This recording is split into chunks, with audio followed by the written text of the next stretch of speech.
Well, it's because gotta get the whole figure. And we're just doodling today. Can you not hear the music?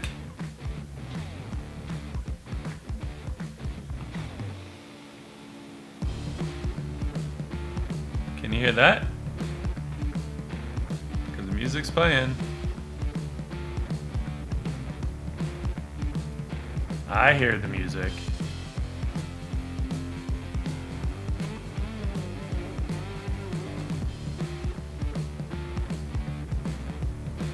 Weird.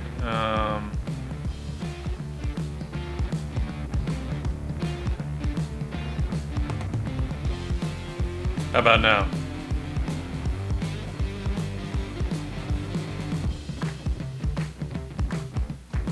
Alright, let's see where we at.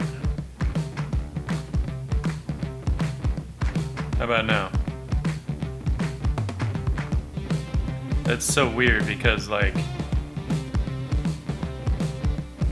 I didn't really change anything, and okay, cool. That's really strange, because last stream the music was totally fine, and I had it turned down, like, I don't know, several decibels from where it is now. That's really weird. But thank you for the sound check.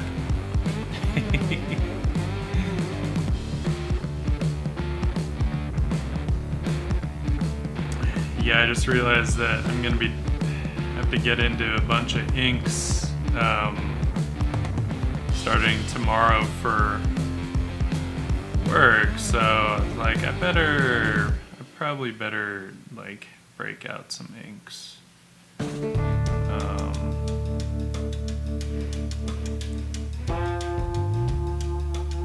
So I'm not going in cold trying to do a finish.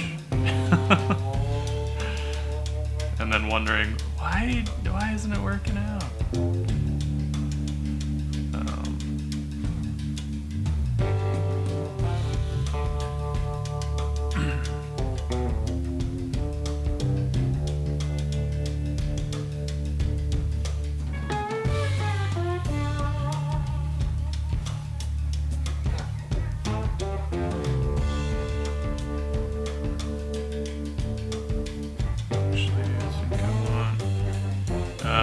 I was looking around, mostly just because I happened to open my sketchbook the wrong page, but then I saw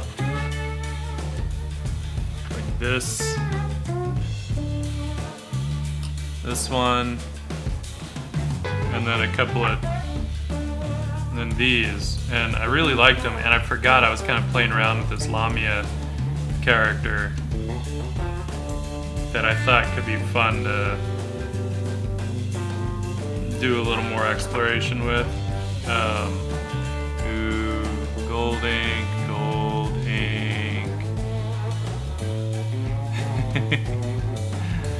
And then that iridescent black is pretty fun too. Metallic, shiny. So anyway, yeah, I thought it would be kind of fun to play around a bit more. I don't have anything super clear in mind right now. I still just need to kind of warm up a bit and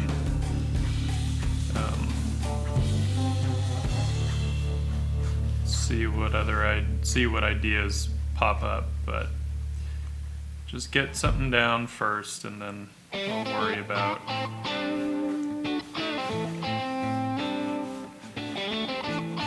because I'd like to do an actual image with her.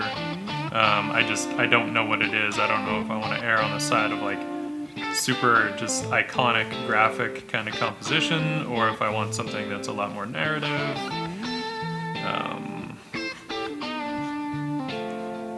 I'm not sure.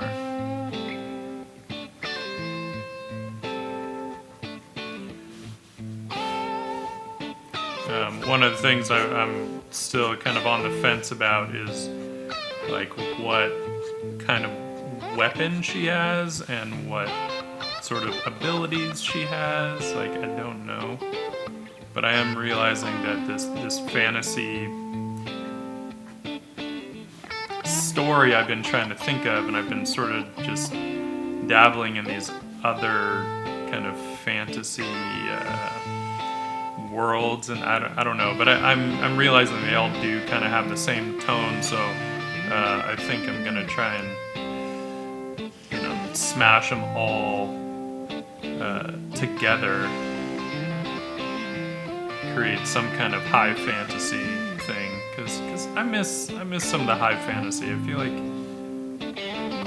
one of the, I don't want to say one of the downsides of Game of Thrones, but one of the things that it did do, and I don't know if it's because of Game of Thrones per se, more that maybe that's why Game of Thrones got so popular, was that really erred on the side of like high fantasy light, right? There's a bit of high fantasy in there with a pseudo magic, but it didn't really get into a lot of other creatures other than just throwing some dragons and ice zombies in there, right? But William, how's it going, Mr. Shakespeare?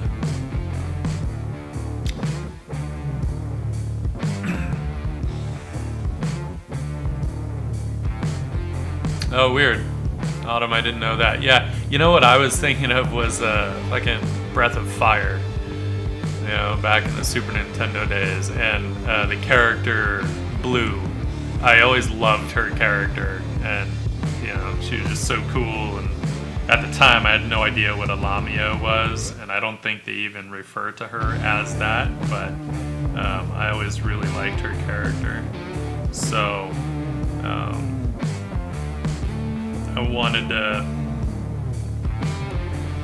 play around with something like that. Like I said, I don't completely have a clear idea just yet, and I feel like with the world that I'm slowly sort of building, like I'll need to think about some things a little deeper, right? Because it is a serious kind of a thing, and like even in that world, she's a bit of a mysterious creature. Like people have heard of them, but maybe haven't really seen them, and so some people don't really know if they're real or not. Some do, but not everyone believes those people because maybe they're just crazy and have had a little too much sun or something. So, and then like even on the snaky part, right? I'm like, do I want her to have these kind of spines or like big scutes like a crocodile, or like a dragon snake? These dragon snakes are pretty cool. Cool little creatures. Go real world. So there are things like that, and then what kind of clothing would they wear and why? Like obviously this bottom part wouldn't really be for modesty, right? Because unless they've got some kind of anatomy going on there, which I would need to think about. To a degree, at least. Written stories, so who knows? Like, who knows how into that I need to get, but yeah.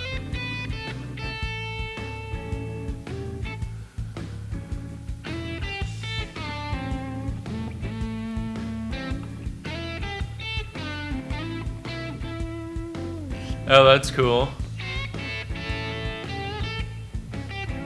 That's crazy. I don't think I've ever seen this. But that art is pretty dope. I can dig it. Huh. And I can totally see like the 90s comic. That Lamia guy totally has like a McFarlane face, like the Wendigo from the Spider-Man series that McFarlane did. Totally looks like that. That's pretty rad. I like it. I like it.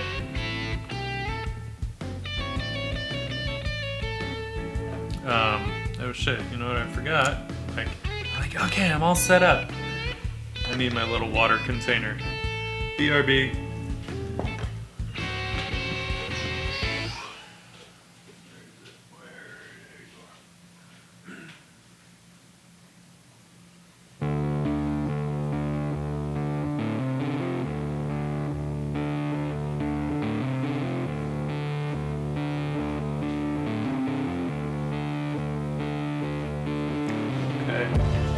Can't get into all the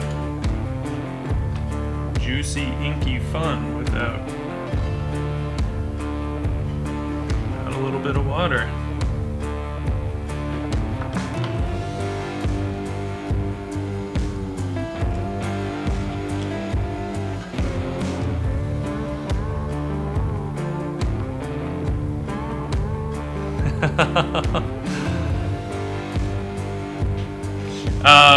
No, I love talking, like, when I can actually talk in real time, I love talking art tools. So no worries on that count. It's on Instagram where every other comment is, what pen is that? What pen is that? What pen is that? And like half the time it's in the description of the image. And I'm like, well, probably would have taken you less time to read the description than it took to type out that question. But on the live stream, like, no worries. This is still a Falcon nib, but this is the Custom 912, so it's a little different Falcon. The typical one is this guy, right? Is the typical like Namiki Ilabo Falcon here. But this is the Custom 912, and you can see that little bulb at the end of this guy, right? Which gives it a smoother kind of glide. But I love the scratchiness of this. I just have waterproof ink in this one, which is why I'm not using it. I have the Diamine Onyx Black in this one, so super water soluble, which is why I'm using it currently. This one, if you get them unmodified, this one naturally has a lot more flex than the Namiki Falcon. But because my Namiki is modified from nibs.com, it has a ton of flex. This one is also modified, has a ton of flex, but it doesn't get as fine of lines as my Namiki Falcon. But it can get heavier lines, so a different kind of range. The Custom Pilot Custom 912 is, you can see Pilot made in Japan. The Custom 912. It is a more expensive pen, I think, because it naturally has more flex to it. But the guys at nibs.com thought I would really like it, so they were like, here, check this one out, and they gave me a nice deal on it. So I was like, cool. I mean, I knew I would like it just based on what they were saying. I wasn't sure if I would like it more than the Namiki Falcon. And I don't just because I love the scratchiness. I love scratchy nibs, right? That's why I use the Galat 303 on my steel nib. I love that scratch.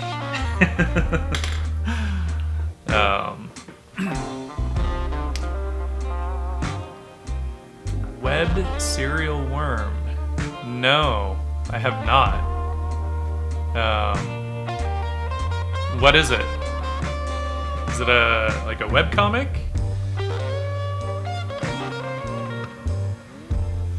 Feel free to post a link to it or something. By the way, man, I hear you. I love fountain pens. You know, like a good fountain pen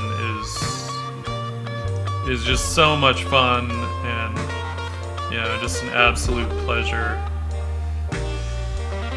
Just when you thought Frazetta used up all the rocky outcrops to perch characters on.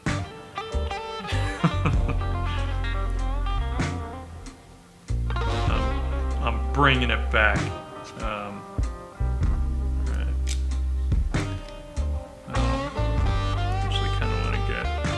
So some of these lines, honestly, most of these lines are going to kind of disappear as soon as I bring the water in. So a lot of what I'm thinking about is just where I'm going to want some heavier darks in them. And yeah, man, that Diamine ancient copper ink, I love that. I'm like, but I don't have a third fountain pen to always have ancient copper in, and I probably shouldn't go drop another $300 on it because that's silly. But at the same time, it might be worth it. Okay, I should probably bring my water somewhere where I can access it a little more easily.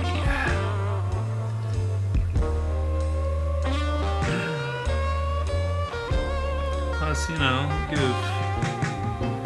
Nibs.com a little more business. I wouldn't mind. Love those guys. John Madashaw, he's the genius behind it. And they're actually based like 2 blocks from where me and Arthur Kell live. Or not live, work, sorry. We do not live where we work. Well, currently we do because we're working from home, but the studio we work at. So this is what I love about the Diamine calligraphy inks, is the fact that they are not waterproof and they work so beautifully with that in mind. And they are archival though as well, which is great. I sometimes worry about non-waterproof inks, but what's nice is that you can do like a spray fix on it and it doesn't affect the ink at all. I've done that before.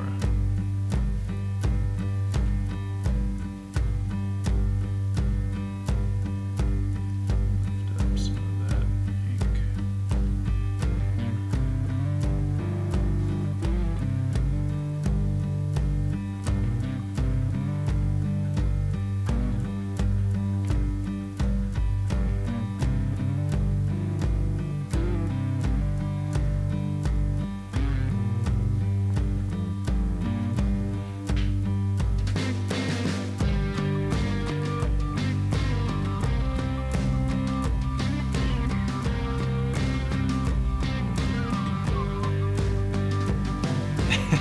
It did kind of feel like, I mean, I don't know.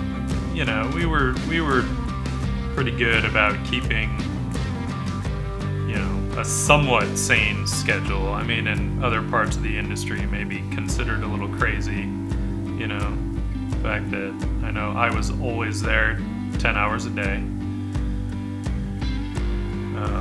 And I know you were pretty much always there 9 hours a day.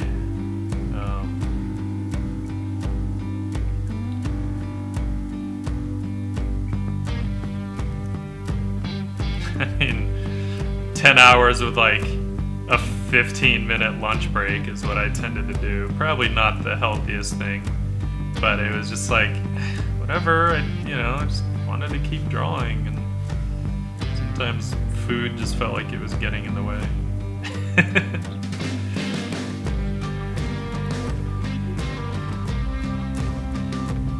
And it was also a matter of like, well, do I want to take longer for a lunch break, or would I rather leave a little bit earlier and be home earlier? And that's always what kind of won out for me, was the fact that I would rather be home earlier. You know, I like hanging out with my cat.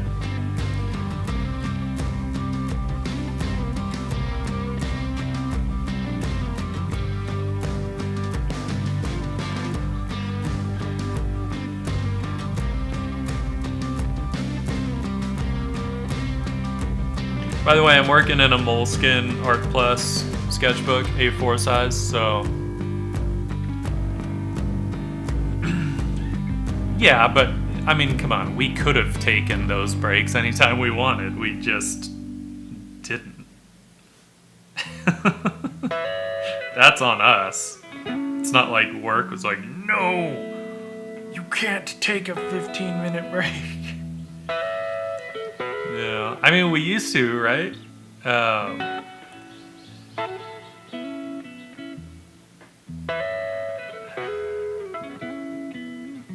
Cool. I'm gonna check that out. We used to, when the basketball hoop was inside, we would stop and we'd play horse and all that stuff. That was fun. Then we lost it, and it went into the garage, which was too far away to deal with. Well, but also, like, in the summer, who the fuck is gonna want to go out there and play? Too damn hot. Come back, you're all sweaty and gross for the rest of the day. No. No, thank you.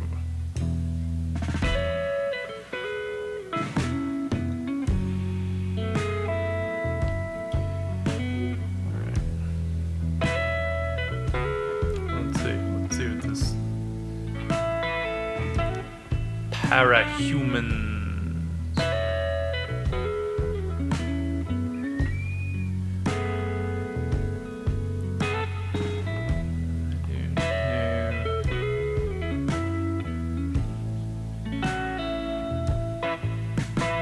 Oh, so this is just written. It's not an actual. It's not like a webcomic. This is like what like an online serial, I guess. That's what it says, a complete web serial. That's cool. I can dig that. That's like old school, right? What they used to do, and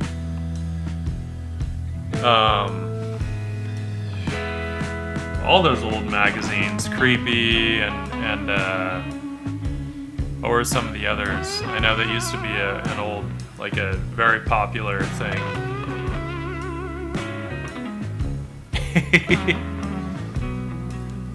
That's really cool. I like that. I mean, that's how Conan was published. You know, originally it was a serial in the newspaper, and you would get like one chapter, sort of each week or something like that. So that's pretty cool. I can dig it. So that's just somewhere to start. By the way, I flipped this one over because that's where I get the finer lines, is if I use the back of the nib, or the front of I don't know, the dorsal side of the nib, we'll say that.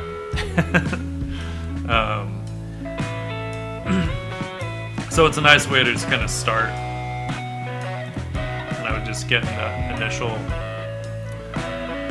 thought starter in. There's a lot of stuff that I would need to think about with this character. One, like, what kind of facial features would they have, right? Do I want them to be a little more serpentine, or no? Or do I want one of those?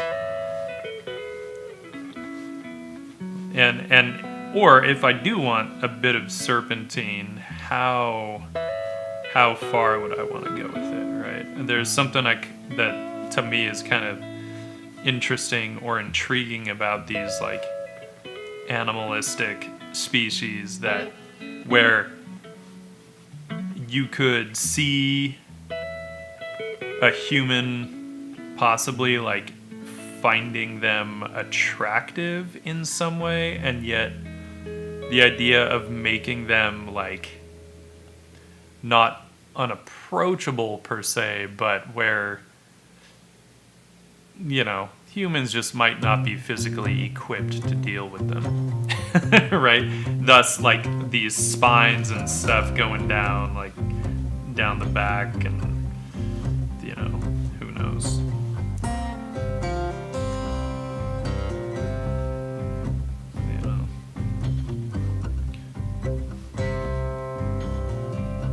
So like even if a human got like drunk enough to be like, yo, baby, what's up? Like, it might not work out so well.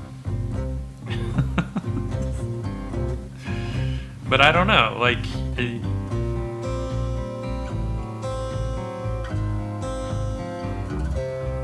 Because then there's the other side of where they can also potentially just look strange, right? Because hell, we get people that just look at like half the runway models. They like seem to choose them because they look almost like aliens, you know, and yet we find them strangely attractive, you know.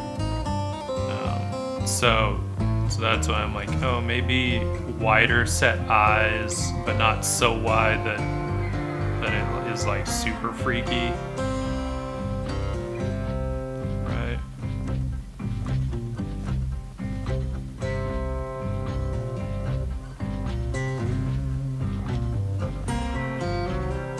So I haven't thrown that other ear in yet because I wasn't quite sure where I wanted the contour of the face to end.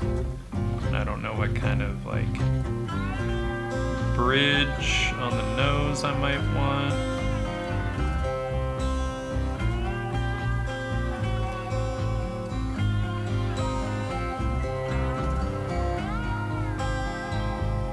But I think sometimes there can be a little bit of a danger of like really overthinking stuff, like getting too hard into the science side of fantasy. I think it's good to leave stuff to the imagination. I feel like that's the strength of fantasy. So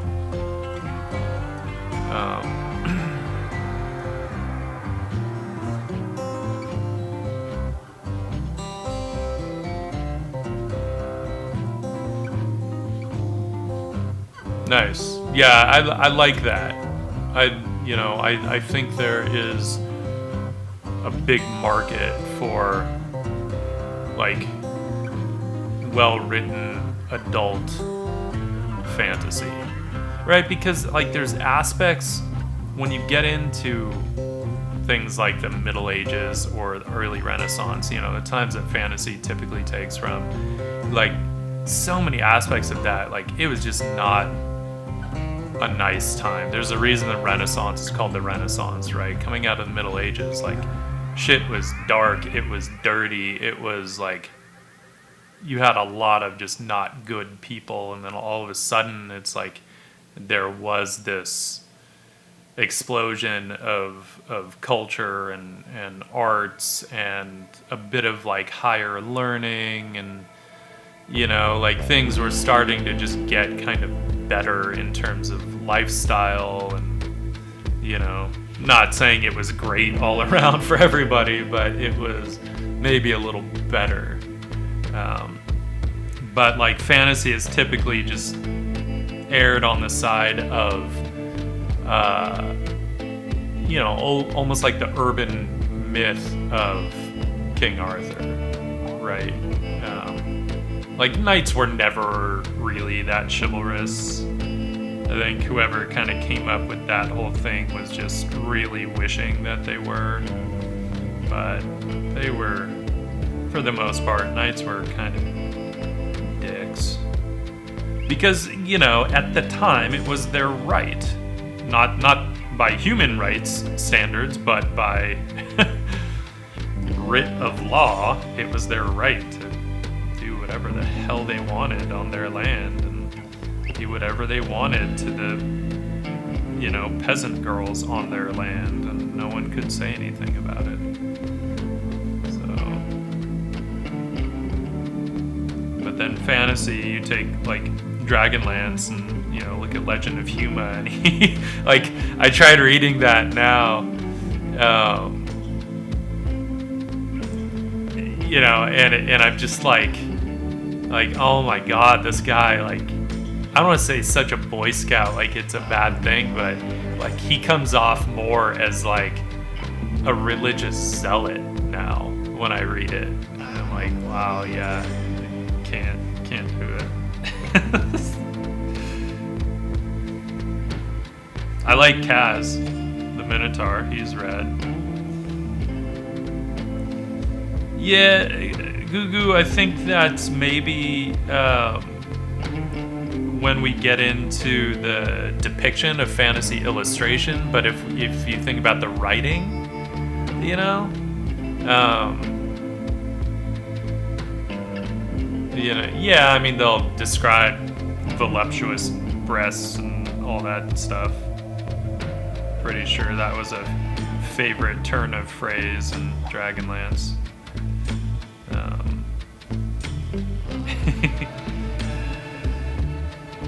So, I mean, as for like a snake, Lamia, like she's gotta have the crazy snake eyes, right? Like, it would be weird for her not to. You know, you can look at like,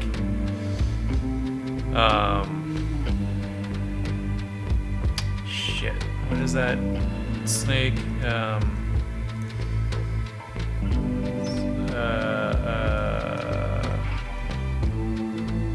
Is it a spiny bush viper?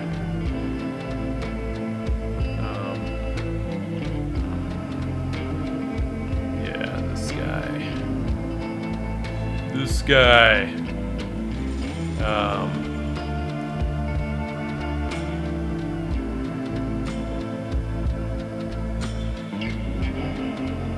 Love those eyes. So cool. And he just looks awesome. Looks like a little dragon. And deadly as fuck.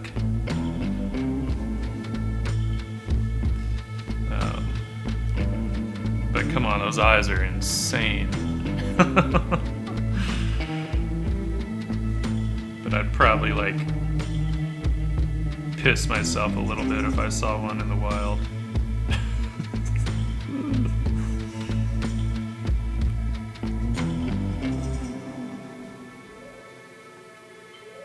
But maybe not. It's not like rattlesnakes in the wild freak me out unless I'm too close to them.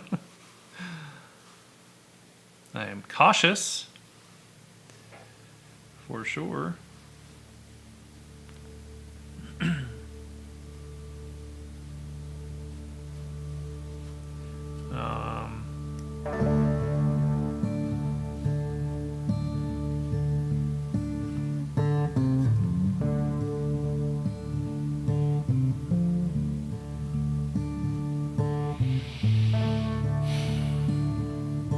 I gave her this kind of, big, almost like it would be curly or wavy kind of, big mane of hair, but I don't know. I'm kind of leaning towards like just super, super straight hair, which would be kind of cool. But at the same time, this could almost like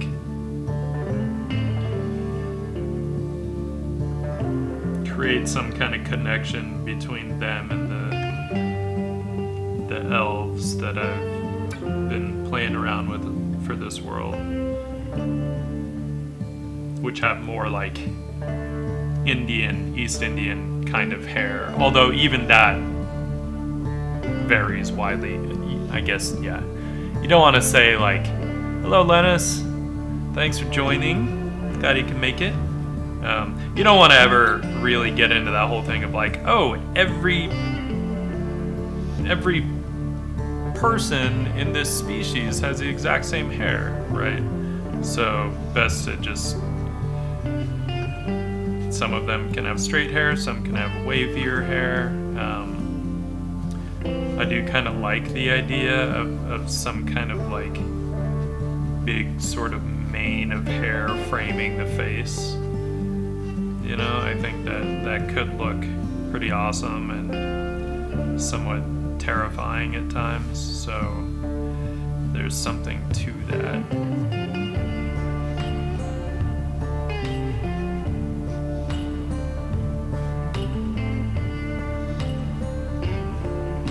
And me and my long necks, I do love to give long necks, especially to the non-human characters, and with the whole snake thing, it just sort of seems to fit.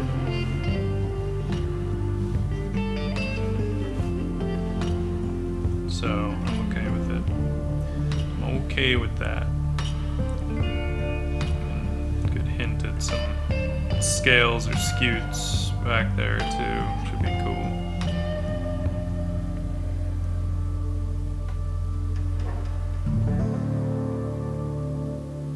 What? Really? Did I see the thumbnail for it? Or was it the same as the thumbnail on Instagram?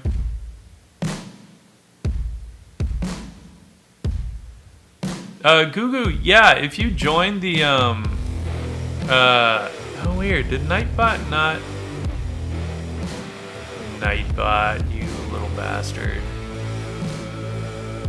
Okay, so apparently Nightbot is not posting. Or... Shit. Wait, Nightbot might be posting. I just don't remember what I set the timer to. I think I might have set it to 45 minutes.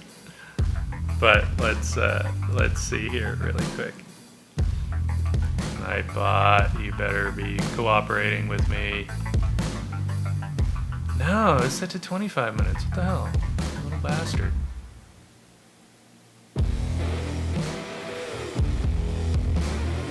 Oh. Weird. Little punk. Anyway, Gugu, as I was... Oh, look at that. Nightbot, you're a little off there. So Gugu, hit that link and you can join the Discord.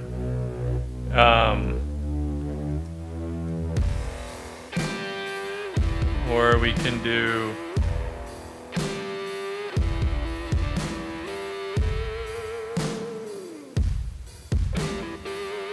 You can join the Discord and you can post art in like the general art channel, and I can, you know, I'm happy to check it out there and give you some feedback. I feel like that's probably the easiest way.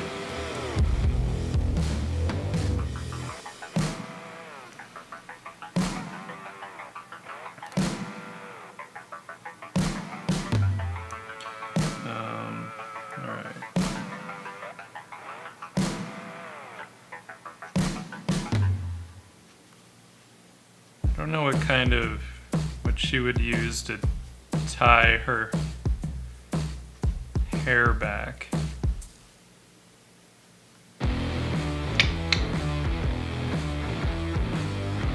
But I might not worry about that just yet. Because some of this stuff, you know, you start worrying about it when you're illustrating it, but if you're thinking about an actual, like, written story, then half of it does not matter. So I think there's like, sometimes you can start overthinking if you're like trying to do illustrations of something that is technically just going to end up being written, even if maybe the art shows up somewhere at some point. But you know, I'm not really trying to.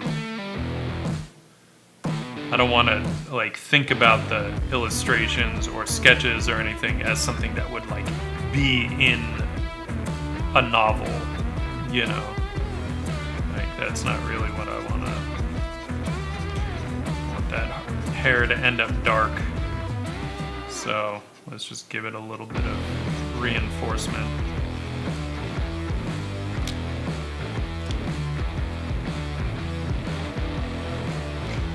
I do stream.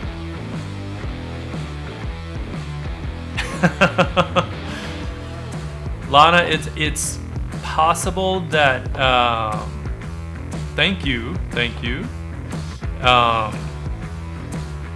That maybe typically when I stream, it might not be when you're awake. I usually stream in the evenings. My time. So if it's evening for you right now, it's only 2 in the afternoon for me here. So normally I'm streaming at like 7 p.m. Pacific time. So it's possible that you're just totally not awake when I stream. um, are you coming from Instagram mostly? Is that where you know my stuff?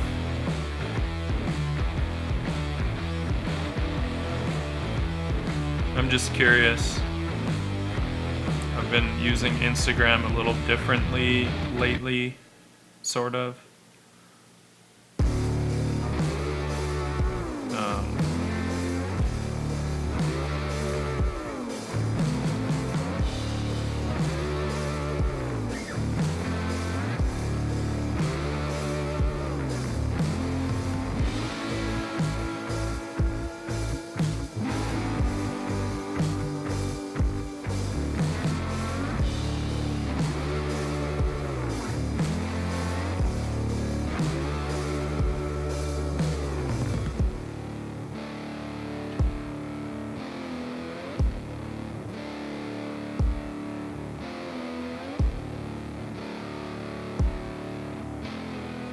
And yeah, Autumn, it's funny because what I don't like doing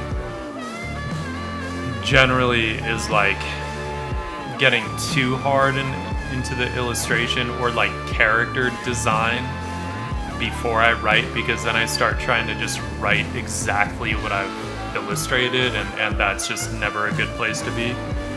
But for whatever reason, for this, what's been popping into my head are the characters more than the actual story. Though I think now the story is starting to kind of form in my head more.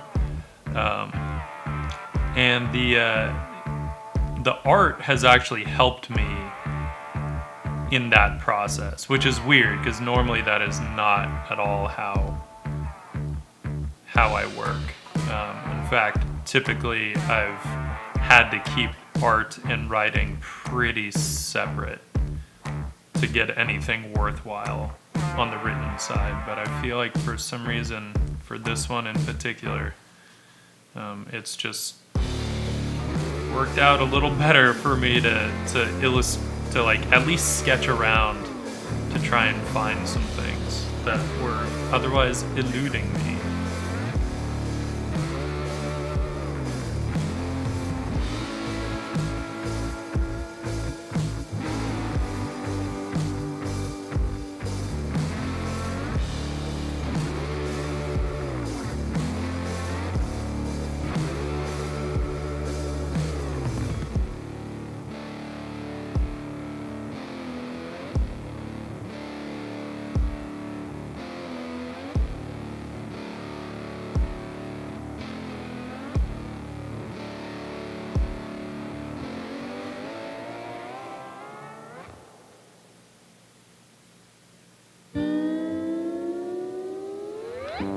Hello, Mauricio.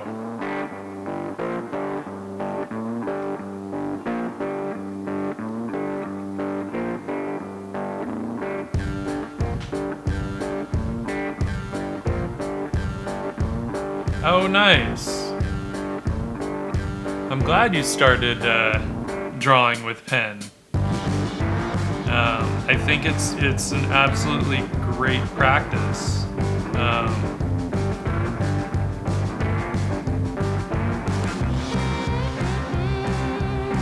It just like, I feel like it opens up and works a little different part of the drawing brain than drawing in pencil first does. And I think that's always a good thing. Whatever we can do to kind of exercise that, right? Push ourselves.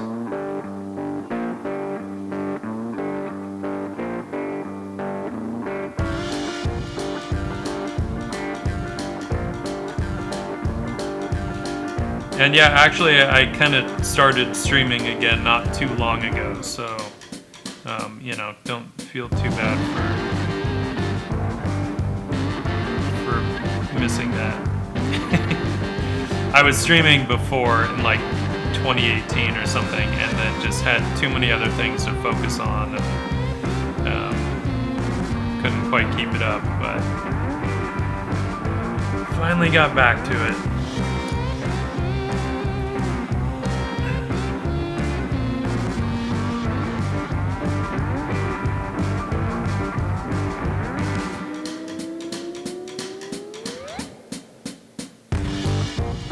And Lana, I don't know if you came here right. I think you might have popped in right after I posted, but feel free to join the Discord if you want, and you can always, like, you know, we've got a nice general art fun channel in there, and feel free to, like, post your pen stuff, post whatever, any kind of art stuff in there. Some of this stuff is getting a little too dark, I think. But come back in with some line work and reinforce some of that stuff.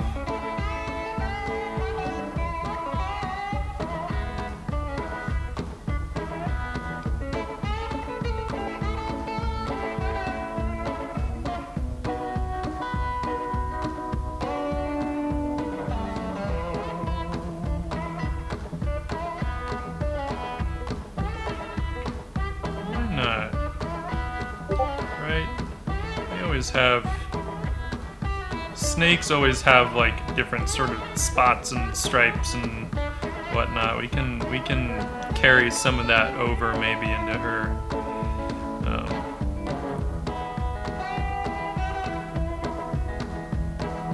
skin tone a little bit. Though I feel like I could maybe do, instead of so much of a freckle type thing, maybe it could be a little more, like, not camouflage per se, but the way that snakes camouflage almost has some kind of order to it, you know? Like, that could be kind of cool. I'm not opposed to that. I am not opposed to that. Hey, welcome to Discord, Lana.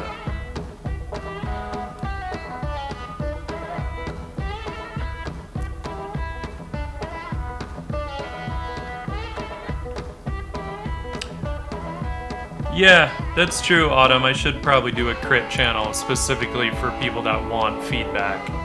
Ergo Josh, what's up, brother? How you doing?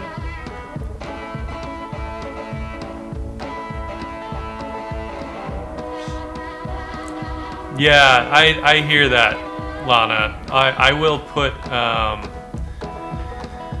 I'll put a crit channel up on the Discord, so we can drop stuff there when we actually want to crit, and then we can just put other stuff in the general art talk, or maybe we'll change it to general art praise. I'm not opposed to that.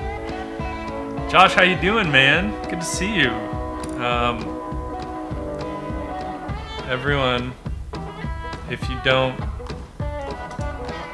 know Ergo Josh, you're living under a rock. No, well, you should know Ergo Josh.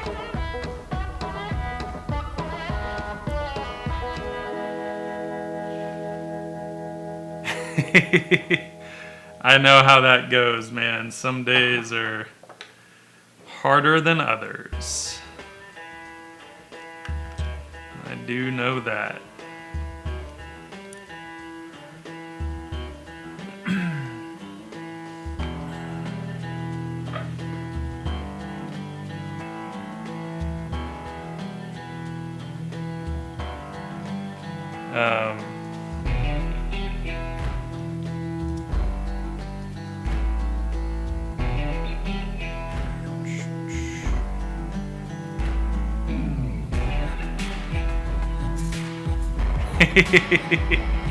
It's all practice, Lana, you know, it's all mileage. I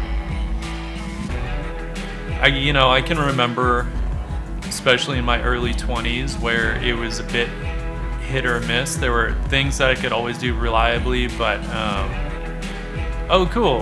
Thanks, man. I forgot that you could do that. Mod for the win. Thank you, Autumn. And folks, follow Mr. Arthur Kell as well.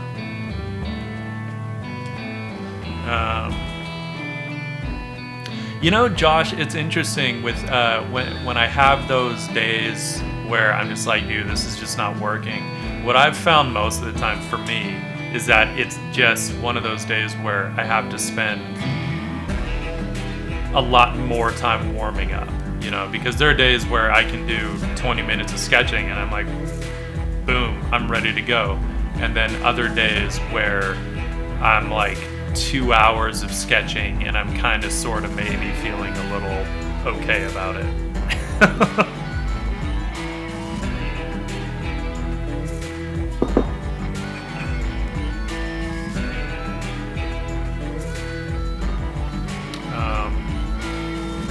I'm just going to hint at some other sort of patterning here. I don't want to go too crazy on this because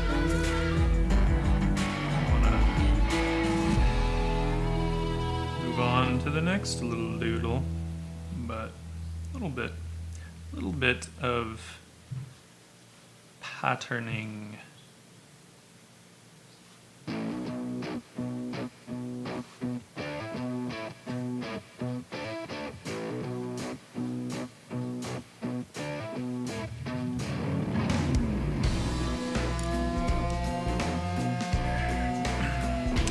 And so anyone that is coming in a little bit later, I'm using a Pilot Custom 912 that I got from nibs.com. They modified,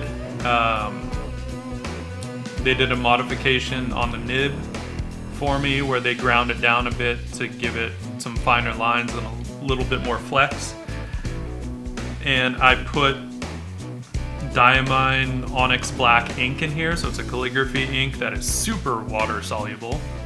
So it makes it fun to just kind of like doodle around and then throw some water on it and kind of see what sort of fun shapes we can get.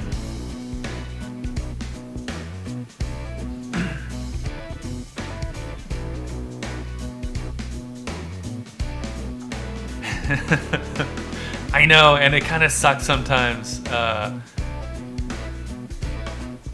You know, where you're like right at the end and then you're starting to feel good about stuff and you're just like, fuck, where were you an hour ago, skills? But so then the other thing that I'm not entirely sure about, and it partly has to do with her form of locomotion, right? So if she's a Lamia, not if, she is a Lamia, so, by the way, this face is really bugging me, because the proportions are just not at all what I wanted. Remember what I was saying about warming up? Yeah. So we can at least tweak it just a little bit. So due to her locomotion, I'm trying to think of like what kind of, so here she just has like some kind of a staff, but then is it like, does she have any magic or something, or is it just like straight up like a staff, you know, she can fight with like a quarter staff or a bow staff or something.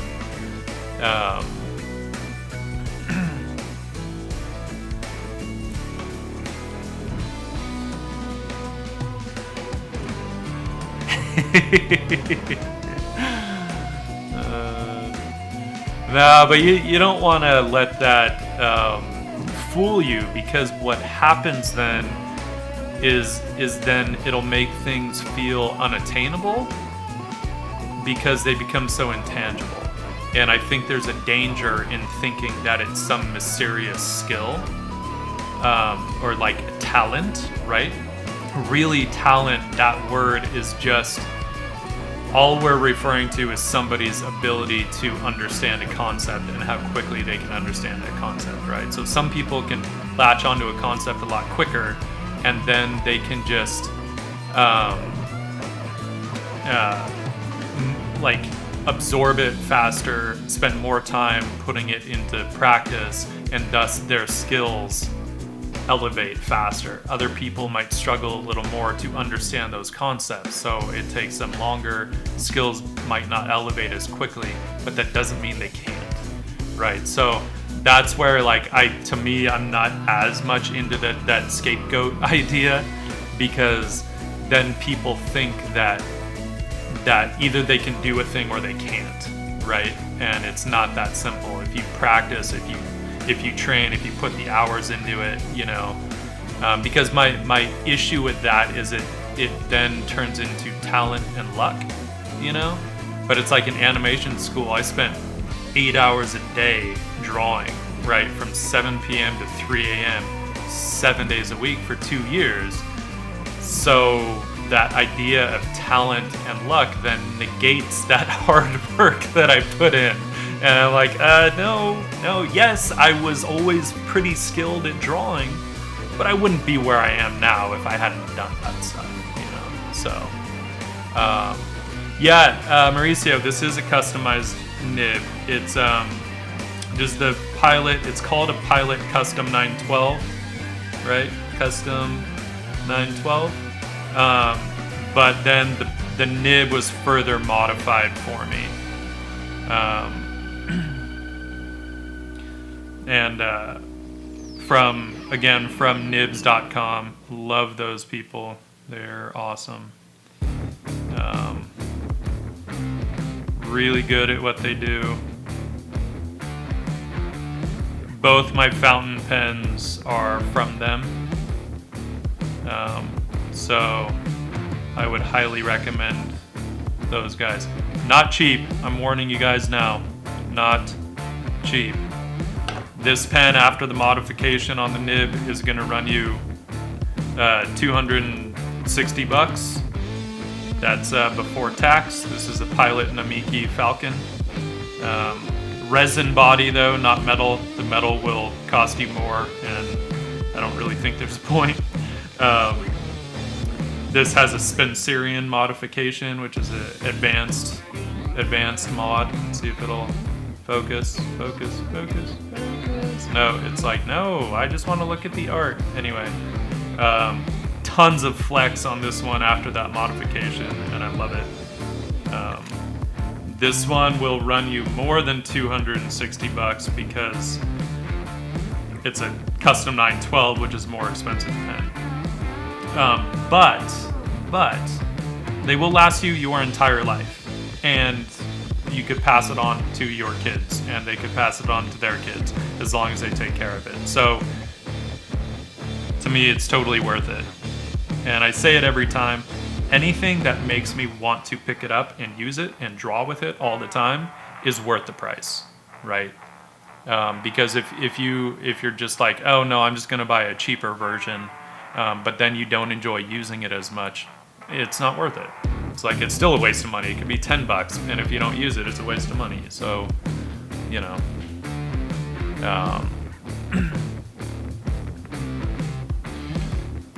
yeah, I don't think there's anything wrong with getting upset with your own muse, as long as your muse is not a real person.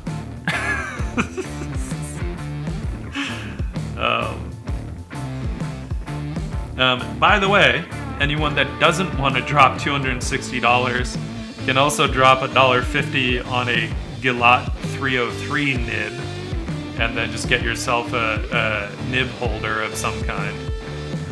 Again, this one is a custom nib holder that I got from Ink Slinger Pens. Dan over there is awesome, and he made me a custom nib holder out of some curly koa that he had left over from the Gibson custom shop. So this curly koa was slotted for a custom Gibson guitar that I had then got into a nib holder. So that's kind of fun. But Gilot 303 nibs can do super fine lines, and they have a ton of flex. And it's, I mean, you can see my fingers. I'm barely pushing on that thing, and those tines are like giving me a lot of flex. So I absolutely love these nibs. If you have a really heavy hand, I do not recommend them. Either that or practice having a lighter hand. If you have a heavier hand, though, I would probably recommend something like a G nib, but it doesn't have as much line variation as these do, so that's why I'm not as much of a fan of the G nib. I like these a lot more. So you can use this instead of a super expensive fountain pen to practice, because if you spring the nib on one of these pens, then that money is like, ugh, that would suck. So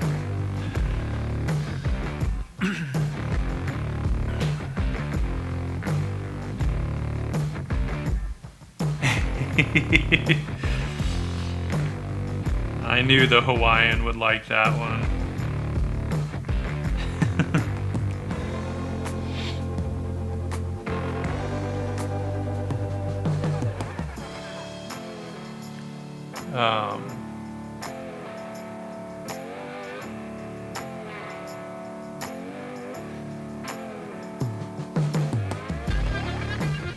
Alright, let's get... So I just wanted to consider some other kind of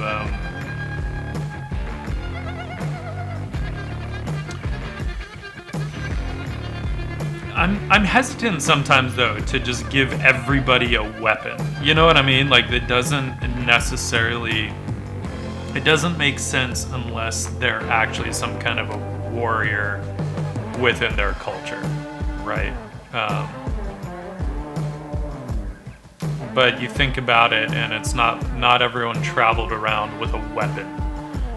There were some people that, had something like a walking stick, / quarterstaff or whatever, and knew how to use it,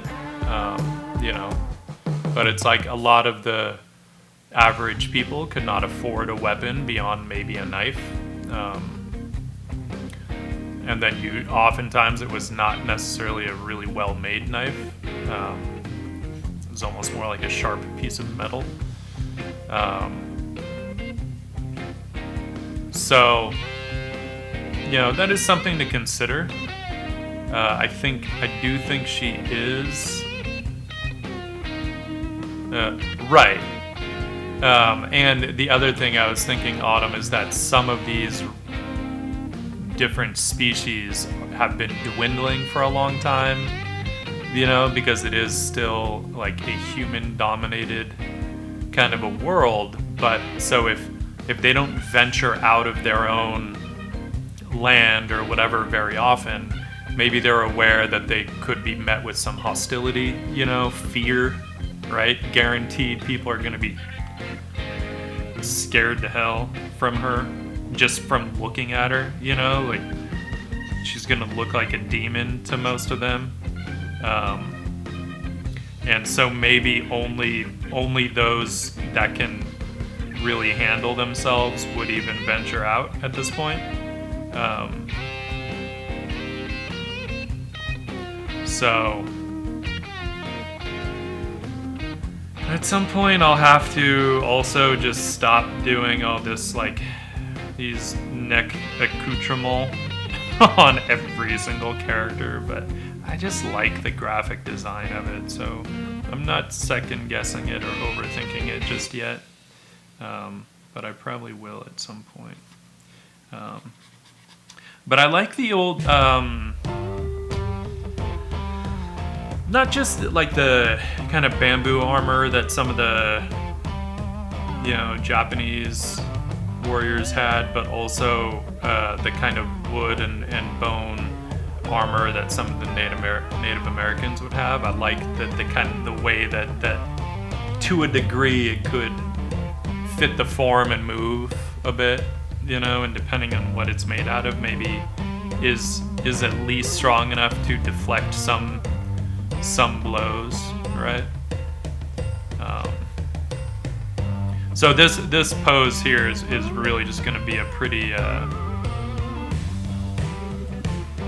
straightforward pose mostly. I'm thinking, because I also feel like just the nature of her form, and I feel like her torso and stuff are basically human sized. Although, I don't know. I wouldn't mind her being a bit bigger. Because I'm just thinking, like, even with legs, then a human female would be about the same height. But I kind of like the idea of her being maybe just a little bit taller than the average, like, human male. So maybe she's a little bit bigger than that. But due to that, I'm thinking, like, something that has a bit more reach than, like, a sword, right? Which is why I'm considering the, something more like the... Was it the naginata? Is that the Japanese weapon that's almost like a katana blade at the end of a really long handle, or like almost like at the end of a short staff, I think.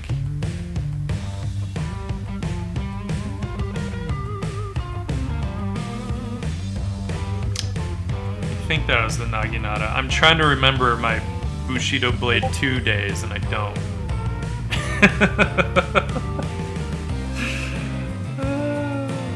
I think it was the naginata, and I think the nodachi was this super, super long sword that was generally used from horseback, because it had a crazy curved blade that was meant to be used from horseback. So I'm considering something where it's almost like a short staff. Of course, I probably should have given myself the room to actually draw the... Don't be afraid of the edge of the page. So basically some kind of a blade at the end, you know, so it's like she can still reach, because imagine if she has one of these coils coming around the other way, then she still needs to be able to reach past, you know. So it makes sense that maybe their weapons would be designed around that somewhat. Again, I don't want to, like, some stuff I don't want to super overthink, but some stuff it makes sense to consider, especially if you are going to describe how she uses the weapon, or, you know, how strange her weapon looks to, you know, the poor uncultured humans that she encounters. Not all of which are uncultured, mind you.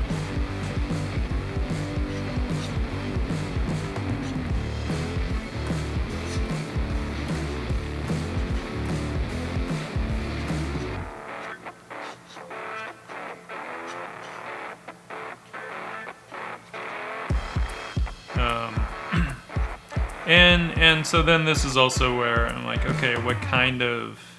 Does she have legit armor? Is it more just sort of like slight preventative measures? Because, you know, even like knights, I don't think traveled everywhere in their, you know, steel plate, because that would just be kind of ridiculous.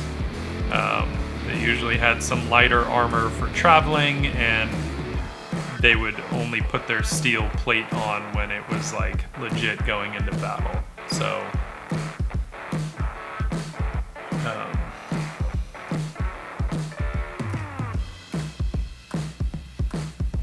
don't think they traveled everywhere weighed down with a bunch of metal. But then that's something else to consider, right? Obviously she doesn't have a beast of burden or anything, so then what does she travel with? But I kind of like the idea, if you consider the strength that animals have, right? That's always something I kind of consider when if I'm thinking about a animal human hybrid character. Like, animals are so strong for their size.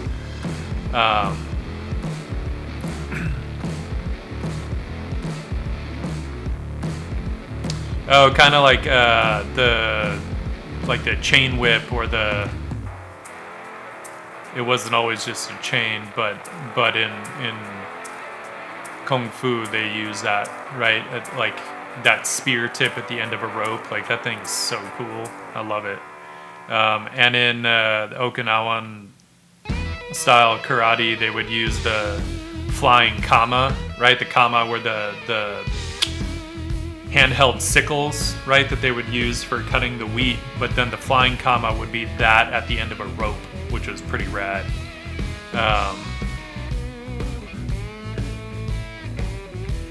Yeah, so, but then the other thing I always kind of consider is that maybe they're humanoid form on top, but maybe the muscles actually still work more like the animal muscles.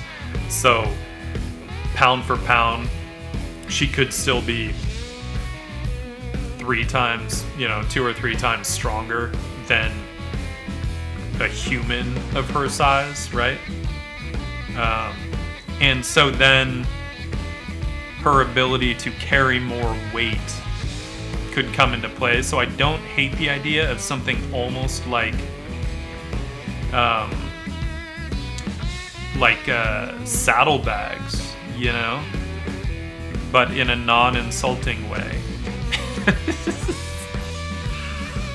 But I don't hate that idea, and maybe she actually has the strength to support like a legit amount of weight. That could be kind of cool.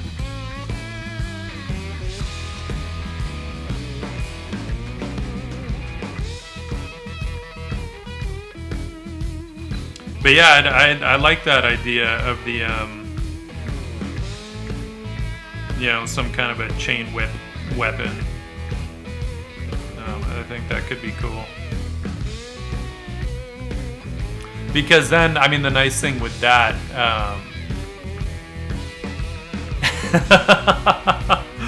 yeah, I didn't think about trying to watch this on the phone. That would be a little tricky,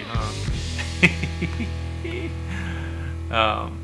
The nice thing, the fun part with that chain whip idea is that it would mimic her movements, right? The snake movements, which I know is what you were thinking. So, props.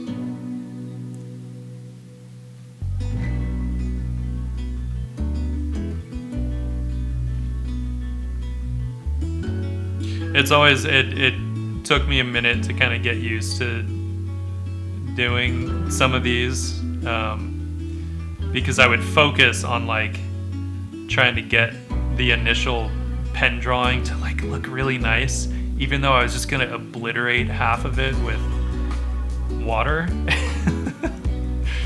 And then finally I got used to it. I was like, oh no, I can be a bit scribbly at this stage if I want, and it still works out, because I'm gonna obliterate half of it.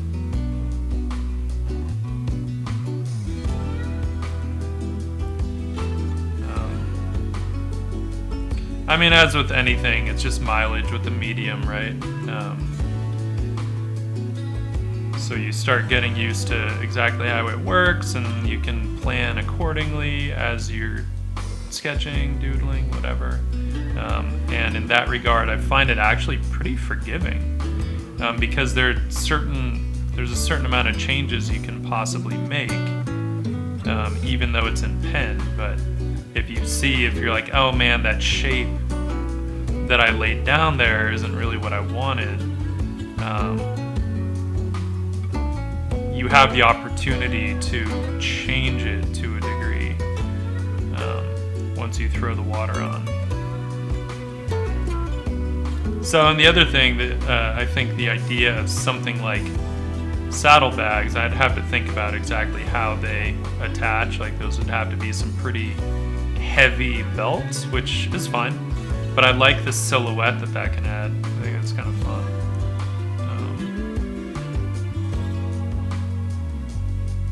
And again, she's traveling solo, so even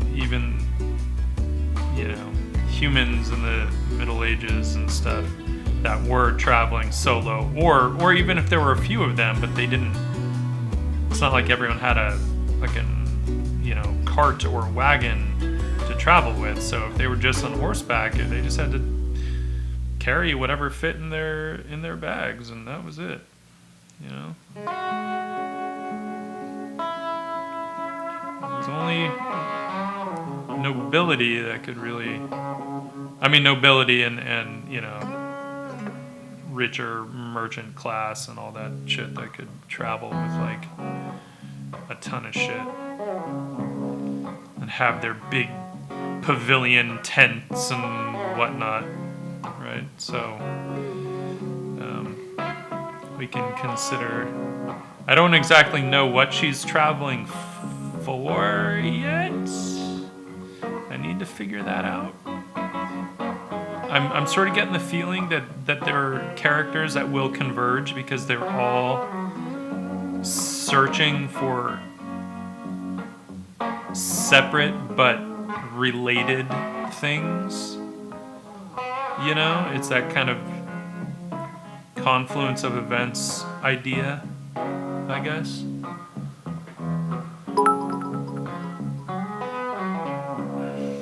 Yeah. Thank you for the cheer, sir.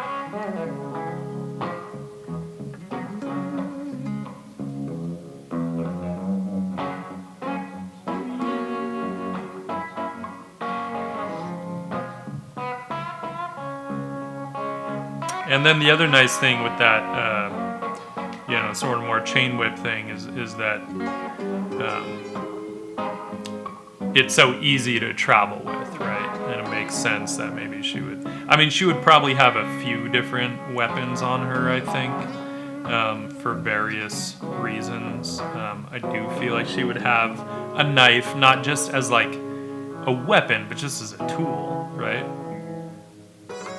Just that EDC idea. I know they're not opening Amazon boxes all the time, but they would actually have to use a knife for real reasons. And then I had to have to think about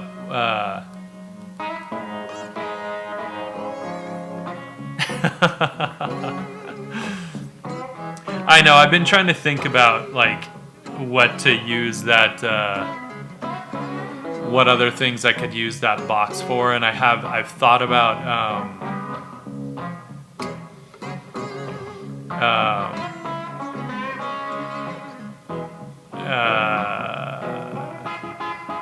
yeah, I mean that is one of the reasons that I don't put the alerts over the art, because I don't like it when there's a giant alert and it covers stuff up.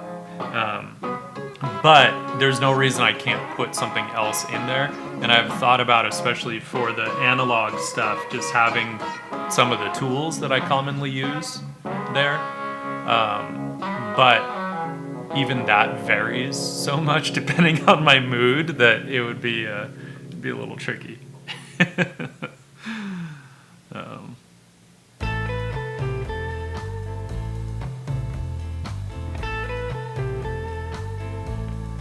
But because like some of those things, like say, Autumn gave me a cheer, and that is something that is supposed to like pop up, and you want to see it. You don't want it covering the art. And I'm not trying to clog up my my screen by just filling everything with stuff. I like everything to have a little bit of breathing room. Even in my art, those are the compositions that I tend to do. I need some breathing room in my compositions. I love detail. I do love detail, but I don't want detail everywhere. But some people pull that off. Like Killian Ang. This stuff is so detailed and it's so awesome. But even that, he tends to have some breathing room.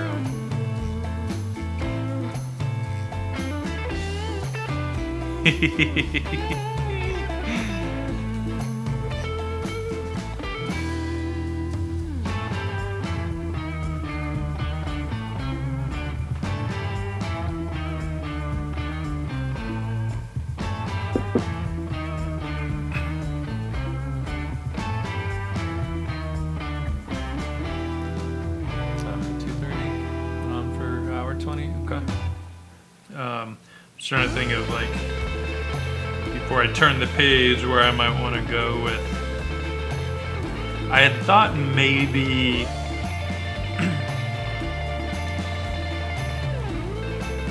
I would move into like a more finished ink drawing of her, but I'm definitely not ready for that, so I'm not going to do it just yet. But in those initial ones, right, in that first initial one I'd done, so I still want her to have the big cat buddy, and because my idea is that that's one of the things that sort of like draw her and Fiona together, because they basically both have these like giant cat sidekicks, but they're different types of big cats. But I think it would be kind of a fun scene of the four of them meeting and sizing each other up a little bit, you know. So I do still like that idea.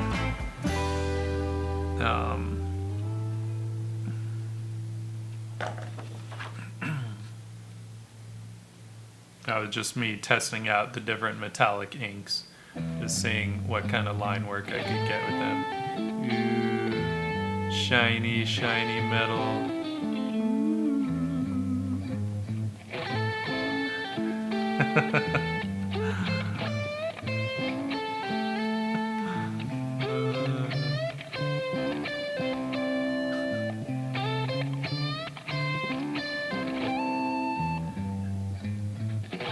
That's weird. Why didn't the emotes pop up, Autumn? On mine, you just look like a crazy person.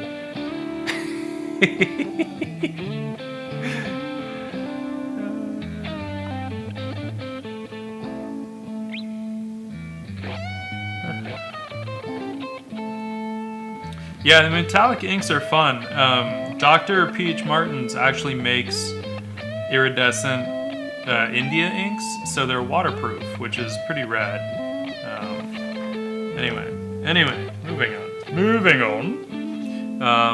As I was saying, I still want her to have her big cat sidekick, because everyone needs a cat buddy.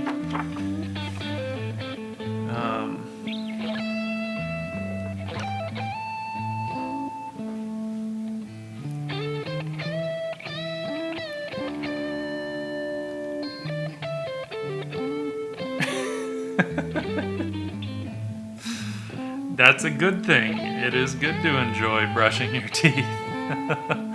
That is not something you want to slack on.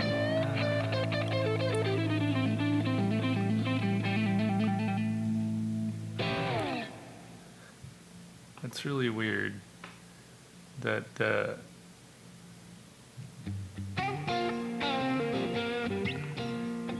okay, we're testing this.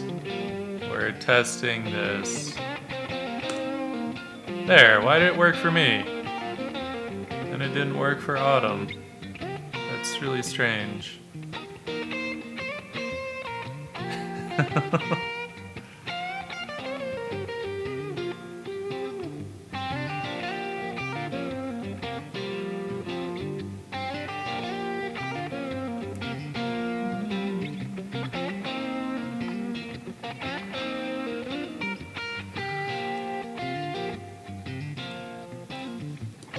Still works.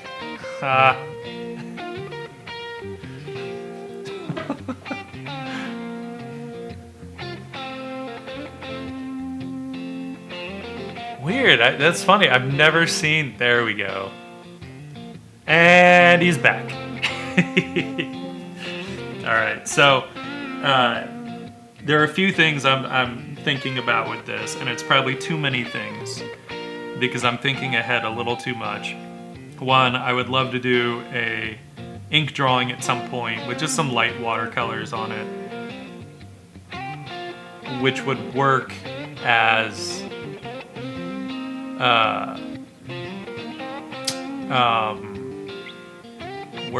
words. I can use my words. Which would work as a prelim for something that I think would be fun to oil paint.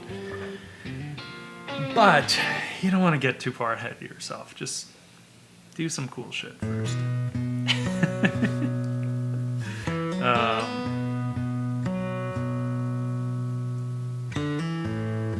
So I do want...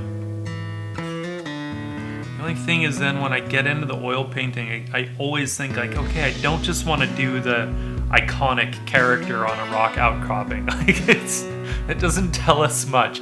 Even if I can have her and her giant, I don't even know what it is, some kind of a leopard maybe, or something else, I don't know. It actually has a little more of a lion looking skull, so there's that. So, you know, even if I have them like clearly both looking out at something, it's still kind of like, I don't just want them to be doing that, because it sometimes seems like such a cop-out.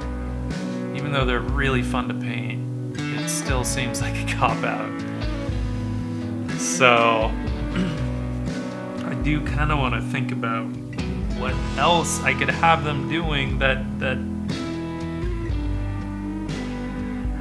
might be interesting.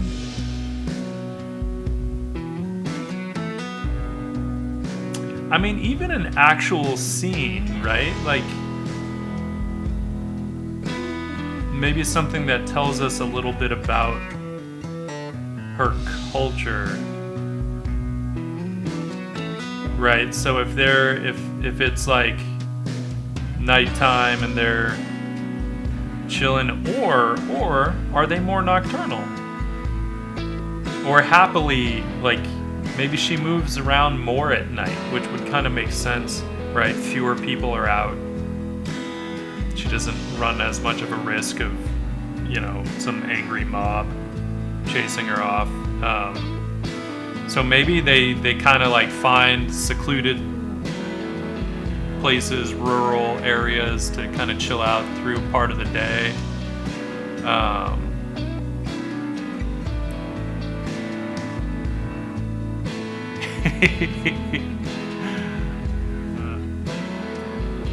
So then, like, what do they do? Does she make a fire? And what the hell does she eat? And how does she hunt? She might need a bow too. Damn, she's gonna have like all kinds of...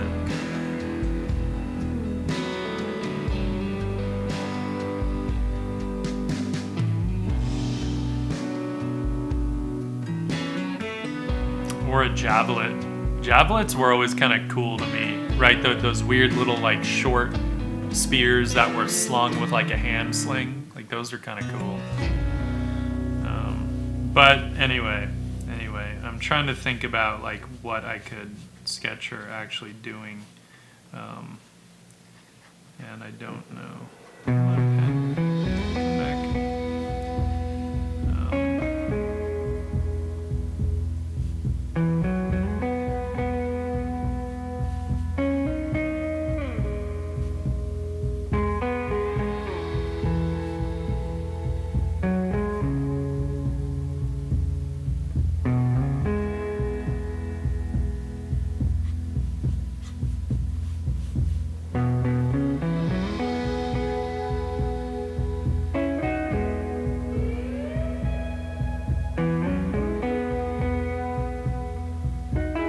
Like imagining how she would like rest or recline, right? I mean, she can almost use part of her body as a way to recline potentially, right? Little tiny doodle time, don't mind me. Trying to think of how that could work, and it could potentially, right? If she kind of wraps around like so, it could be kind of fun.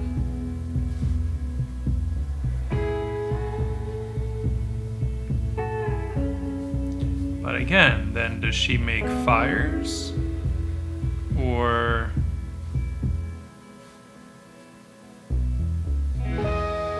does she eat things raw? Seems kind of weird, and I mean, not entirely. It's not entirely uncultured, because obviously there are a lot of things that are very delicious raw. Sashimi is a prime example.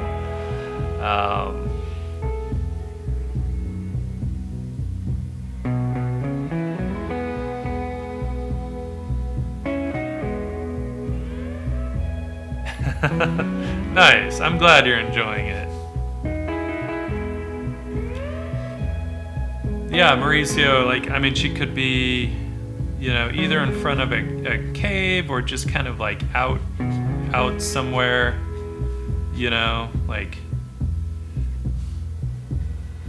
deadfalls always make great campsites because you have firewood ready at hand, you have a little bit of shelter from wind potentially, so that's always kind of fun. And I'm just thinking, if she does kind of camp a bit more during the day, then the nice thing is, if I were to paint it up, I don't have to just rely on just dramatic firelight, right? Because we could have a small fire here, some rocks that she's gathered. So maybe, I don't know, maybe she does cook things. I'm not opposed to that. I also don't mind her just having spices with her, and she just gets herself a deer and just full on some nice venison carpaccio. Hey, that sounds good to me right now. I'd eat that. And then her kitty just chilling here. Big giant kitty.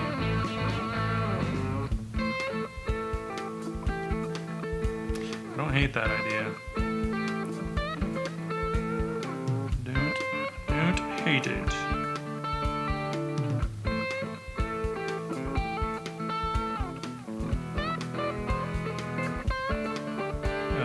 Sorry, this is so small. It's just I wanted to work out the idea in a way that I could do it very, very quickly. And then it's not a bunch of time wasted if I mess it up. So that's what sketchbooks are for, right? So she could have her saddlebags over here. I'll have to... I won't call them saddlebags, because it just sounds... unless you're referring to a horse, it just sounds like an insult. Call them her hip bags or something. Her bags. She's got her bags over here. They're just bags. My idea is just that they're designed like saddlebags. Same purpose, essentially. She does not have a name yet. This is something I just started. It was I happened across those old sketches just because I opened the book to the wrong page, and I was like, oh man, you know what? She actually kind of fits with all the other fantasy characters I've been doodling. So I was like, she should be part of that world. So I have not gotten into her culture yet. I don't know what kind of names they might have. I don't know what kind of sounds their language might be. I don't necessarily want to go all Harry Potter and have it just be, a bunch of hisses and, an overly abundant amount of S's, and TH sounds and aspirated whispers. I mean, whatever. It worked in Harry Potter. I'm okay with it. But I don't necessarily want to go that route. But hey, who knows? That might be the best option if I don't think of something that I find more appealing. So,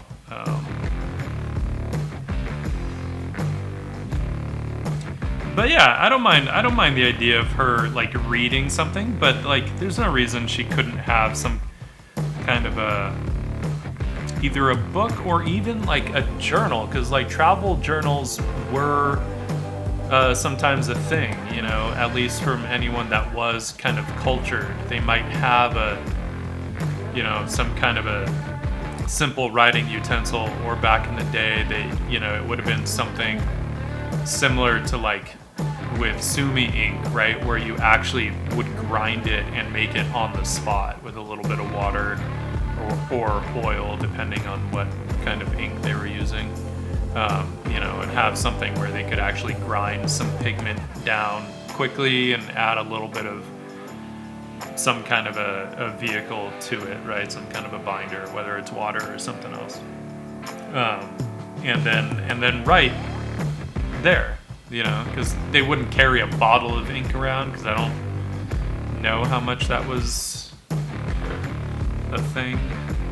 But it would say something about her level of culturing, if she did, say, have a small sort of like travel journal, and she would kind of write about what she had seen, but also, oftentimes people would just sort of do little doodles depending on what kind of person they were doing, but just as studies to remember, right? Since they didn't have Google and shit, they couldn't just look it up.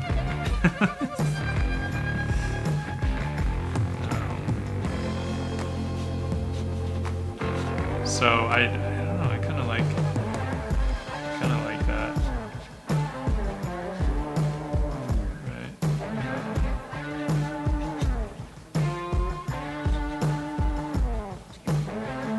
I wonder if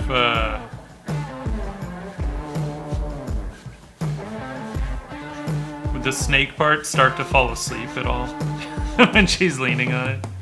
I don't know.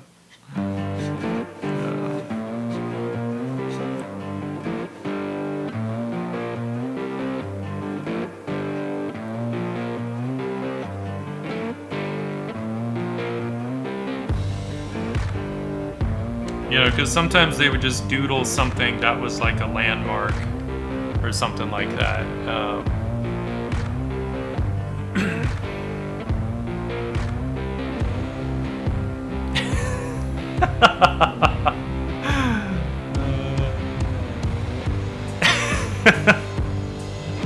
That's awesome. Yeah, kids, there's a reason they work so well in horror films. They can be a little creepy sometimes.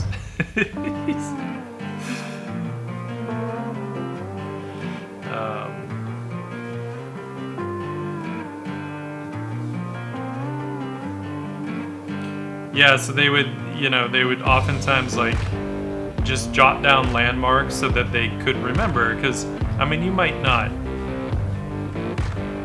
come through an area again for years, so they would have to kind of remember landmarks that probably weren't going to change, which were generally natural landmarks. So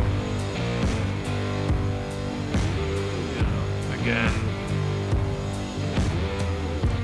this stuff is almost more like a dragon snake, right? Which are super awesome looking, and they're little, which is even kind of cooler.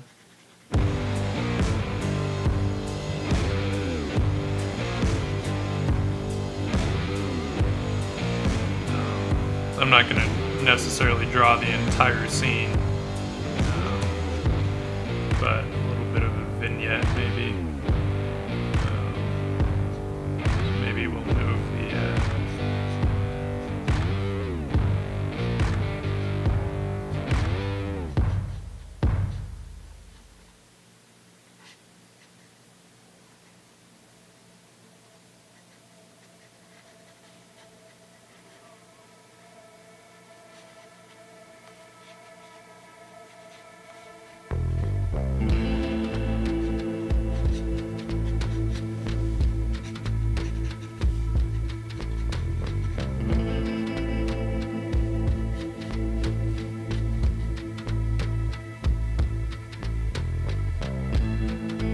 So I have these little mushrooms growing in my jasmine plant now. It's weird.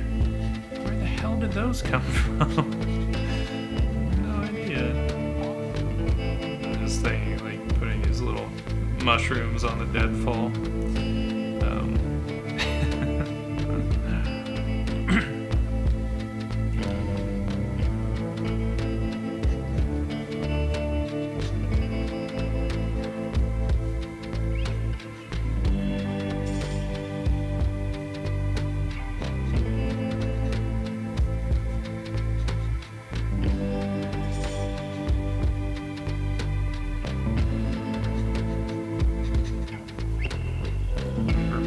Over here.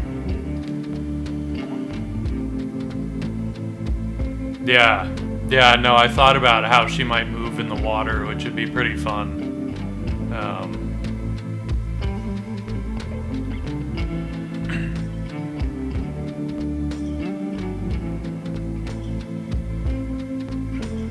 It would be terrifying if you were a human in the water and saw that thing coming toward you.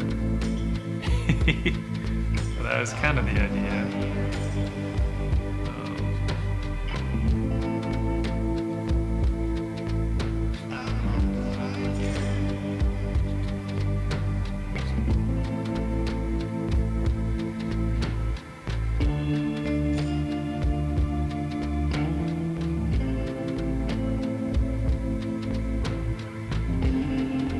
I think her big cat friend is gonna have some big, like, pointed ears.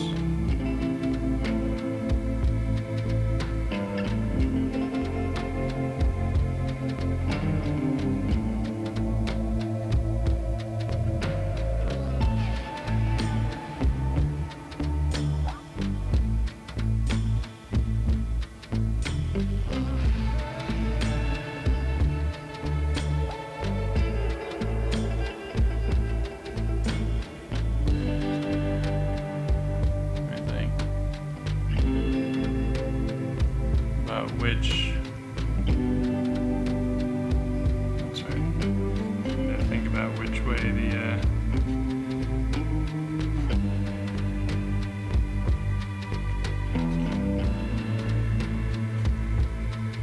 paws would be going.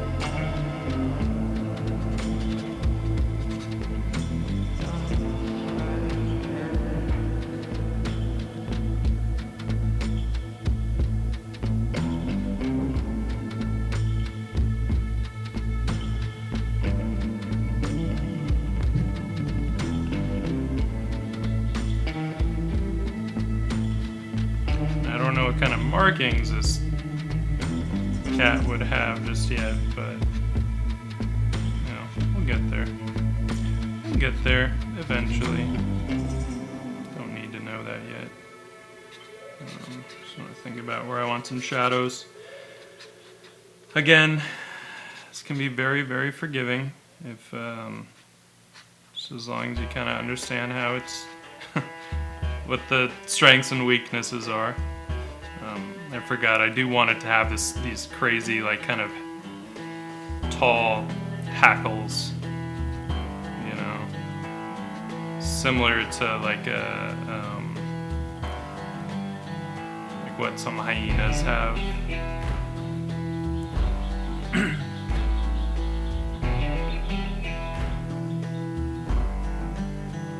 I know, I thought about that, right? Because I was like, oh man, when I was trying to think of what she would tie her hair up with, and I thought leather, and I was like, man, would they make like leather out of like their own? You know, how people will wear snake skin or alligator skin or something like that, and like, would they make it out of their own? Because, I mean, why not? They're not killing each other for it. It just becomes a resource in a way. Granted, like, shedded skin of snakes is not as strong as like the full skin, right? Because it's just that outer layer of scales and skin. So it wouldn't be as strong. Yeah, there you go. You know. But I could see, depending on how it's used, it could still be strong, but I don't think they would use it for, like, say, leather bags, right?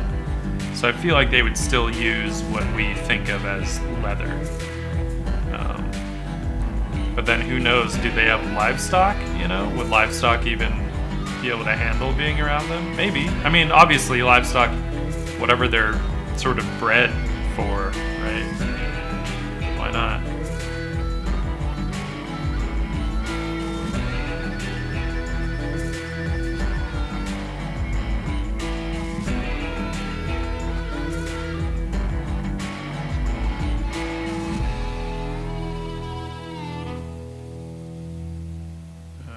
Okay, I want to throw some water on here.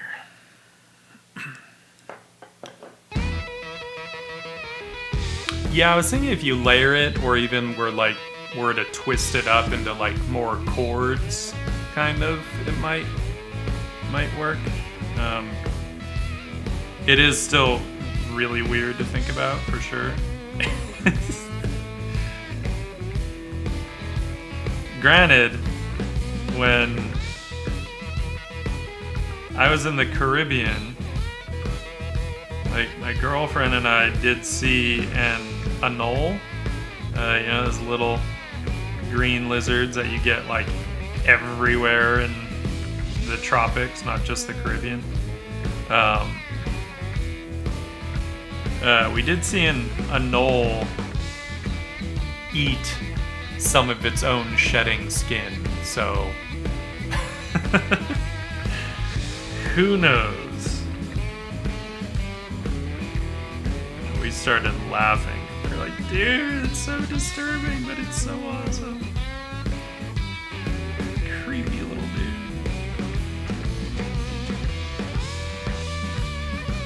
Like, at first I thought maybe it was just trying to like pull off the bit of shedding skin, but no, it full on ate it.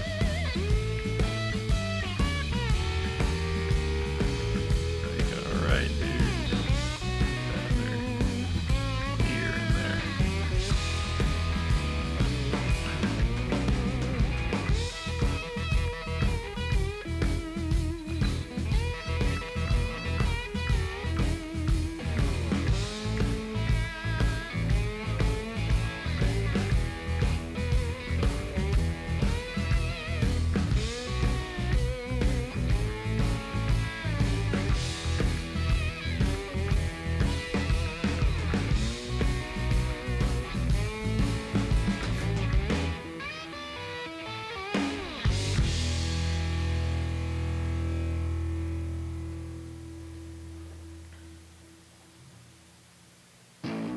Yeah. Yeah, because I mean, a lot of times a lot of nutrients are in there, and you know, even though that shedding or whatever is a natural part of the process, like, they might be losing a lot of nutrients if they don't consume it, right? That's why most mammals will also eat the placenta after they give birth.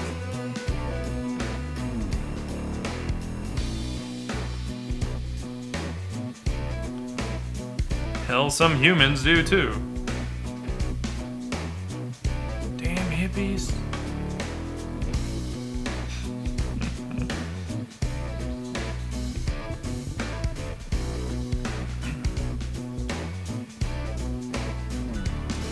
No, but there are a lot of nutrients in there that are otherwise kind of lost during childbirth. It can help with recovery and all that stuff, so.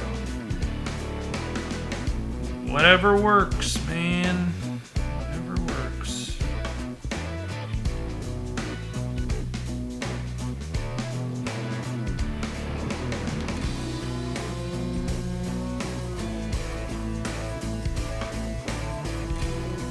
So this kind of, just drawing in pen, I think is a lot more forgiving than, say, if you're trying to do a much cleaner drawing in like brush pen, right? Which I also do sometimes.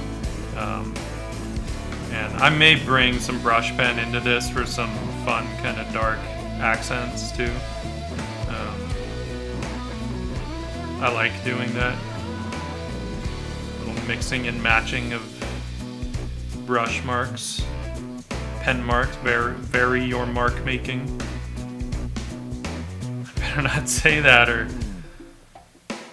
someone might try and claim I plagiarized them.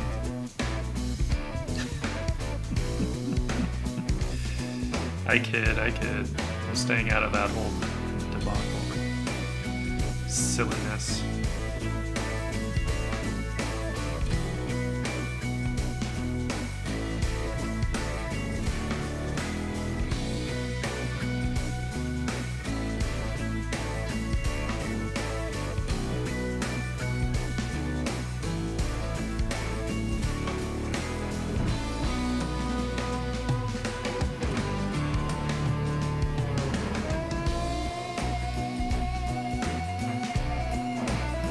That was like at one point when one of the Beatles albums had like outsold the Bible or something, and I think Lennon or McCartney had said something about that they were more popular than God, and they got so much shit for it.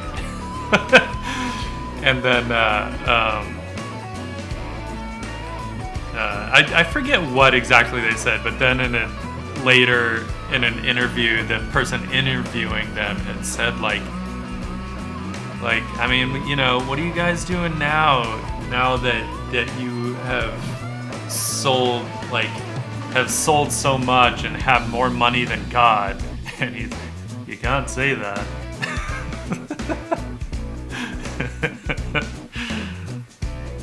That's funny. Yeah, I mean, you say one thing, and then it's just like becomes this.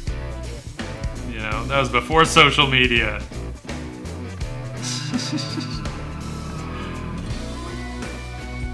Imagine if they said that now.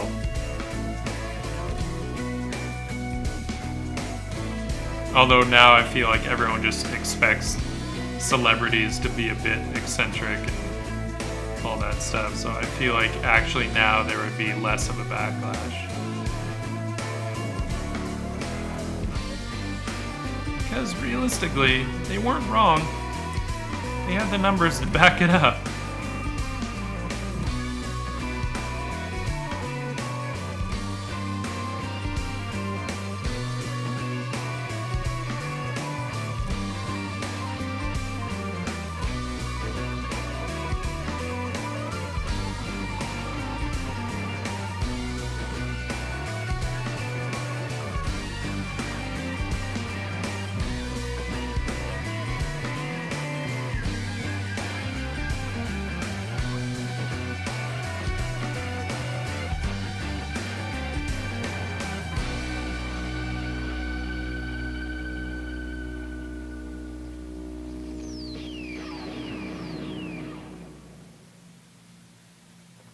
And mostly what I'm thinking about in these kinds of sketches is bit more of the kind of graphic composition, right? Just the overall shapes. It's not really about crazy details, though, can always add those in if I want. I'm not bothering with the fire because I'm not totally sold on that, but we could, even though I did kind of light it that way. But I'm less concerned with the fire.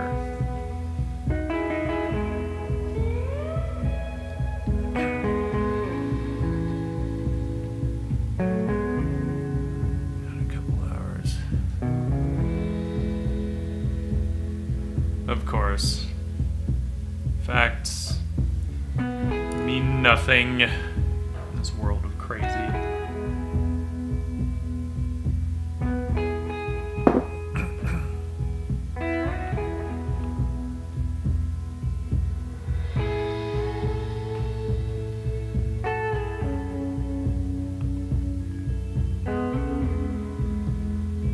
By the way, Lana, I love the directness of that pen drawing that you did. Did you do the color? Is it actually done with watercolor, or is the color digital? It's hard to tell.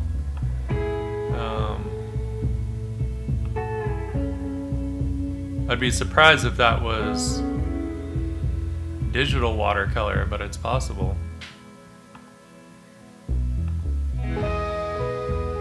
But it looks like real watercolor.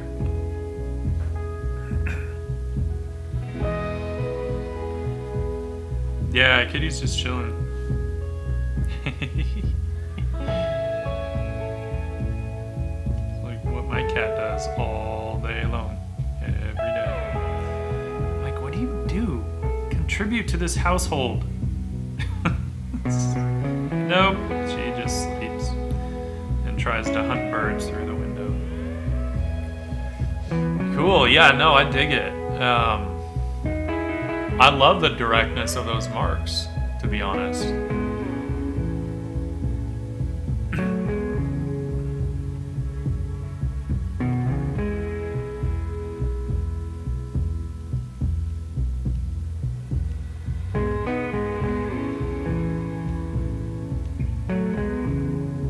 I am gonna wrap this up pretty quick, though.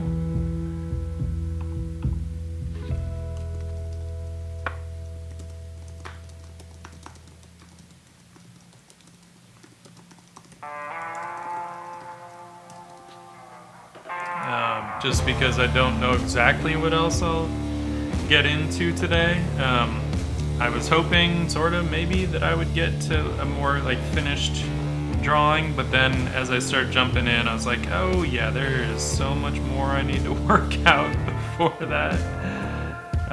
Plus, it's a holiday, at least here in the US. It is Labor Day, and it's about time to go see girlfriend. So, yeah. But I like these, and I got a lot of good thinking in, and that's sometimes the most important thing, right? The necessary part of the process. It's not always about getting to some finished result. Besides, I'm a sketch artist at heart, so to me, sketches are done in a certain regard. But yeah, I think I'm probably gonna call it, because I got other stuff to do today now. So, but yeah, I will be back.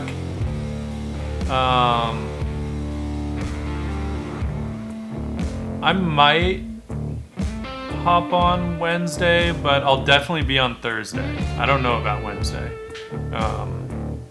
But I will definitely be on Thursday evening, 7 p.m. I think, 6:45 or 7 p.m. Pacific time. Lana, you get some sleep. Koladu Samu, hello. And thank you, everyone, for joining. I'm going to leave you with that. Join the Discord. Anyone that wants to share some art. We've got some art channels on the Discord. Join up, share some art. We can talk art. We can talk non-art if we want. Doesn't matter. All the stuff, all kinds of stuff. Mauricio, cheers, buddy. Oh, you are on the Discord. Post some art. Let's talk art.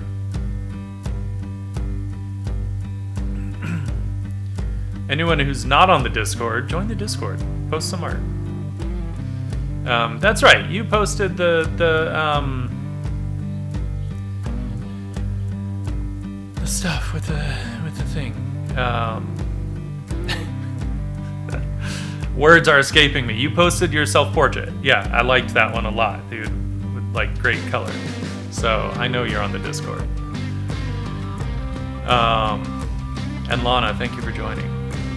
Everybody else, let's see if who's on right now. We're gonna raid Art of Lee because I like what he's doing. So anybody who's on YouTube, we will catch you on Thursday. Anybody who is on Twitch, let's raid Lee. And enjoy the rest of your day and night. All right? Cheers, folks.